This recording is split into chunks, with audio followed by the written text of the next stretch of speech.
मेरा नाम विक्रम है। उम्र 26 साल। मैं ईमानदार हूँ और पिछले 2 साल से एक अमीर परिवार की बेटी का ड्राइवर हूँ। मेरी मालकिन रिया 24 साल की थी। बेहद खूबसूरत, नशीली आंखों वाली और अत्यधिक अमीर। वो पार्टी और अय्याशी की शौकीन थी। रिया मुझे इंसान नहीं, सिर्फ एक गाड़ी चलाने वाली मशीन समझती थी। वह मुझे देखती भी नहीं थी, बस हुक्म देती थी। आज रात की बात है। रात के 1 बज रहे थे। शहर के सबसे महंगे क्लब के बाहर मेरी गाड़ी इंतजार कर रही थी। रिया बाहर आई।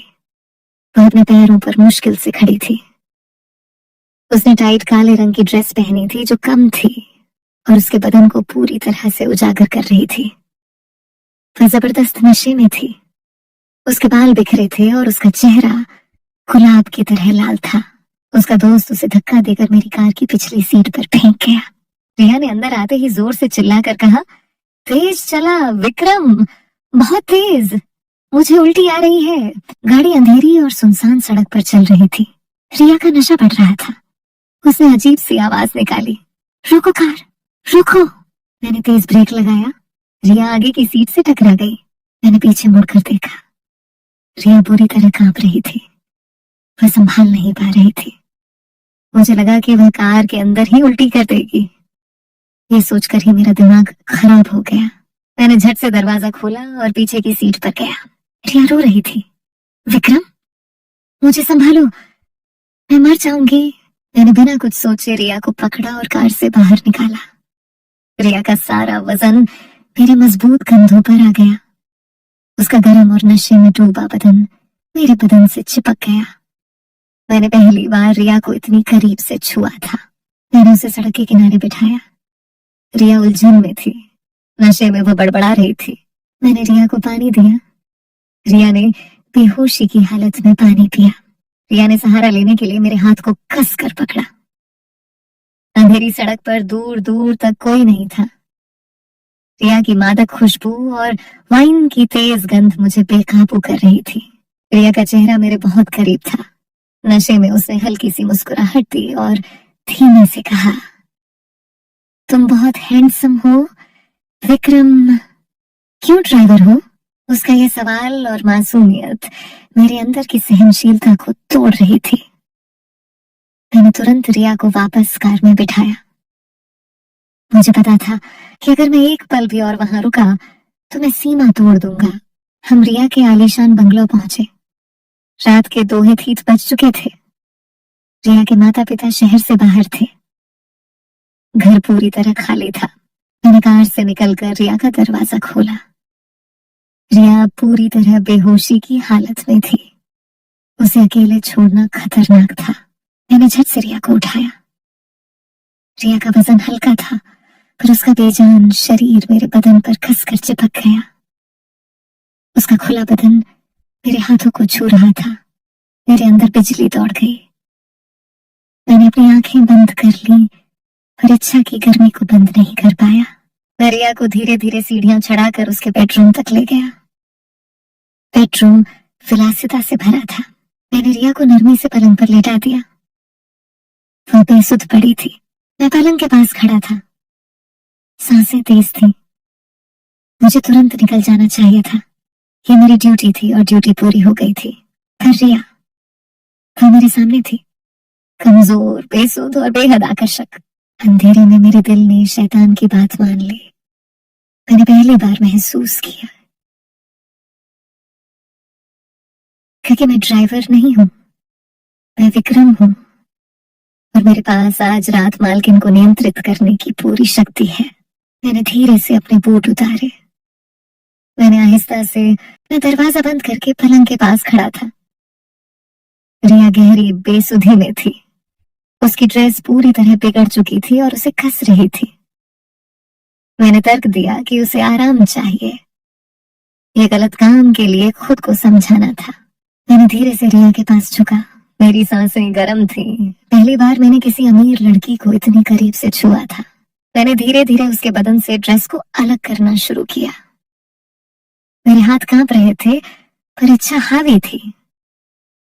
हर बटन और जिप खोलने पर मेरे दिल की धड़कन तेज हो रही थी। रिया ने एक हल्की सी आवाज निकाली, पर आंखें नहीं खोली। जब ड्रेस अलग हुई तो रिया सिर्फ अंदरूनी वस्त्रों में थी। मैंने शर्म से आंखें झुका ली, पर इच्छा ने झुकने नहीं दिया। मैंने बस अपनी आंखों को भरपूर आजादी दी। मैंने अपनी प्यास बुझाने के लिए उसे नरमी से एक डील ढाला रेशमी बाथरोब पहनाया। इस पूरी प्रक्रिया में रिया बेसुध पड़ी रही। मैं रिया के बगल में पलंग के किनारे बैठ गया। मेरे हाथ अभी भी गर्म थे। मैंने अपनी वर्दी उतार दी। अब मैं सिर्फ टी शर्ट और पायजामा में था। ड्राइवर नहीं, एक जवान आदमी। रिया ने बेहोशी में करवट ली और उसका सिर मेरे कंधे से जा टकराया। मेरे अंदर बिजली दौड़ गई। रिया ने बेहोशी में बड़बड़ाते हुए मेरा हाथ पकड़ा और कसकर अपने सीने से लगा लिया। रिया फुसफुसाते हुए, चाचू तुम बहुत अच्छे हो, मुझे अकेला मत छोड़ो। उसने मुझे गलत समझा। ये मेरे लिए एक मौका था। मैंने पहली बार महसूस किया कि मैं मालकिन नहीं, उसकी इच्छा हूं। मैंने धीरे से अपना दूसरा हाथ रिया के सिर पर रखा और उसके बालों को सहलाना शुरू किया। रिया को सुकून मिला और वह शांति से सोने लगी। मैंने धीरे से पलंग पर लेटकर रिया को अपनी बाहों में लिया। रिया बेहोशी में पूरी तरह चिपक गई। उसका गर्म बदन मेरे सीने पर था। मैंने अपनी आंखें बंद कर ली। यह गलत था, अवैध था, पर इच्छा अदम्य थी। मैंने उसकी कमजोरी का फायदा उठाया। मैंने पूरी रात उसकी मदहोशी का फायदा उठाया। मैंने उसे महसूस कराया कि आज उसकी जिंदगी का मालिक मैं हूं, उसका ड्राइवर नहीं। मैंने खुद को उसकी इच्छाओं का अधिकार दे दिया। वह विरोध नहीं कर सकती थी, वह बोल नहीं सकती थी, वह पूरी तरह बेसुध पड़ी थी। मेरे अंदर का शैतान जीत गया था। सुबह होने से ठीक पहले मैं पूरी तरह थक चुका था, पर मेरे अंदर एक जीत का एहसास था। सुबह 5 बजे, सूरज निकलने से पहले, मैं झट से उठा। मेरा शरीर पसीना और अपराध बोध से भरा था। मैंने तुरंत वर्दी पहनी। मैं फिर से ड्राइवर बन गया। रिया अभी भी गहरी नींद में थी। मैंने एक नजर उसे देखा। उसके चेहरे पर कोई भाव नहीं था, सिर्फ सुकून था। मैंने दरवाजा धीरे से खोला और चुपके से कार तक पहुंचा। मुझे लगा कि मैं पकड़ा जाऊंगा। मैं कार में बैठा और तेजी से वहां से निकल गया। मेरे पेट में खौफ का गोला था। 10 बजे, मैं घर पर सो रहा था। मेरा फोन बजा। रिया थी। रिया, आवाज कमजोर पर कठोर। विक्रम, तुम कहाँ हो? तुम्हारी हिम्मत कैसे हुई रात को गायब होने की? यहाँ कौन छोड़कर गया मुझे? मैं चौंक गया। उसे कुछ याद नहीं था। नशे ने उसकी याददाश्त पूरी तरह मिटा दी थी। विक्रम, मैडम, मैं आपको घर छोड़कर निकल गया था। आप पूरी तरह ठीक थी। शायद आपके किसी दोस्त ने। रिया गुस्से में, चुप रहो। तुम आज ड्यूटी पर लेट क्यों हो? तुम्हारी हिम्मत कैसे हुई मुझे अकेला छोड़ने की? अगर तुम्हें कल तक नौकरी चाहिए तो फौरन आओ। उसने फोन काट दिया। मुझे राहत मिली। मैं बच गया था, पर मेरे अंदर एक गहरा राज छिप गया था। मालकिन को पता नहीं था कि रात को उसका ड्राइवर नहीं, उसका मालिक बन गया था।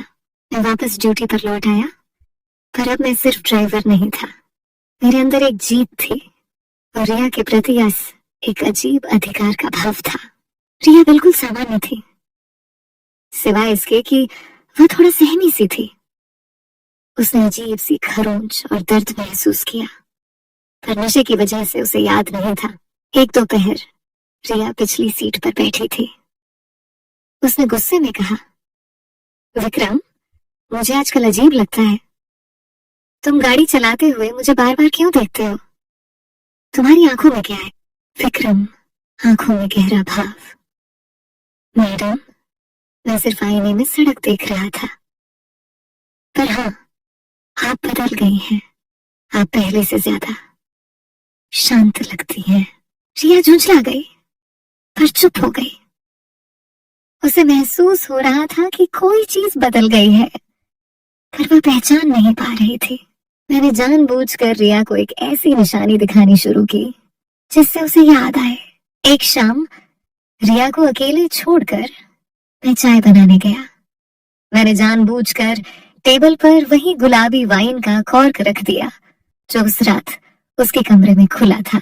रिया ने जब वह कॉर्क देखा तो चौंक गई। उसकी आंखों में शक और तेज दर्द आया। रिया, ये कॉर्क ये यहाँ कैसे आया? ये वही वाइन है जो उस रात वह घबरा गई। उसने तेज आवाज में मुझे बुलाया। रिया, विक्रम, तुम चुप क्यों हो? तुमने मुझे घर छोड़ा था, तुम पूरी बात क्यों नहीं बताते? विक्रम सामने आकर आंखों में घूर कर, मैडम, मैंने आपको आपके बेडरूम तक छोड़ा था। आप पूरी तरह बेहोश थी। मैं आपको अकेला कैसे छोड़ देता? मैंने आपकी मदद की। रिया, किस तरह की मदद? मैंने अपने बदन पर खरोंच देखी है। तुम वहां क्यों रुके थे? सच बोलो। विक्रम, हाँ मैडम, मैं रुका था। आप बेसुध थी। आप मेरा हाथ पकड़कर बड़बड़ा रही थी। आपने मुझे अपना चाचू समझा था। और हाँ, मैंने उस रात आपका फायदा उठाया था। रिया पीछे हटी। उसका चेहरा सफेद पड़ गया। वह आंसू रोक नहीं पाई। रिया कांपते हुए, तुमने तुमने मेरे साथ क्या किया? मैं तुम्हें जेल भेज दूंगी। तुम सिर्फ एक ड्राइवर हो। विक्रम, हाँ, भेज दीजिए। पर सोचिए मैडम, आप दुनिया को क्या बताएंगी? आप पार्टी में नशे में बेहोश थी और आपका ड्राइवर आपके बेडरूम में था। आपका नाम भी खराब होगा। विक्रम ने धीरे से आगे बढ़कर रिया के गाल पर हाथ रखा। रिया ने विरोध नहीं किया। विक्रम, मैडम, मैं आपकी मजबूरी नहीं बनना चाहता था, पर आपकी नजर में मैं कभी इंसान नहीं था। उस रात मैंने सिर्फ अपना अधिकार लिया था। मैं आपसे कोई मांग नहीं रखूंगा, पर अब आप जानती हैं कि आपका ड्राइवर कौन है। रिया ने कमजोरी महसूस की। मैं जानती थी कि विक्रम सही कह रहा था। वो चुप रही। उसने उस रात उसको हमेशा के लिए राज बनाने का फैसला कर लिया, लेकिन रिश्ता पूरी तरह बदल गया था। विक्रम अब सिर्फ ड्राइवर नहीं था, वह अधिकार जताता था। रिया अब अकेली नहीं पार्टी करती थी। उसे विक्रम का डर और आकर्षण दोनों था। एक हफ्ते बाद रिया ने विक्रम को बेडरूम में नहीं बल्कि बाहर गार्डन में बुलाया। रिया, विक्रम, तुम अब मेरी गाड़ी नहीं चलाओगे? मैं तुम्हें एक बड़ा पैसा देकर नौकरी से निकाल रही हूँ। ये हमारे दोनों के लिए ठीक है।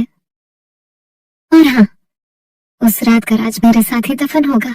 विक्रम ने पूरी बात समझ ली। उसने पैसे लिए और बिना एक शब्द कहे रिया को देखा। उस आंख में जीत और अधिकार था। उस रात आहों के बाद रिया ने पार्टियां छोड़ दी। उसे एहसास हो गया था कि अगर आपने किसी इंसान को सिर्फ मशीन समझा तो एक दिन वह इंसान अपना अधिकार लेकर खड़ा हो जाएगा। विक्रम ने अपना बदला ले लिया था मालकिन की कमजोरी पर अपना नाम लिखकर। अगर वीडियो पसंद आया हो तो लाइक करो, शेयर करो और कमेंट में दिल का इमोजी जरूर भेजना। ऐसे ही दिल छू लेने वाली कहानियां देखने के लिए।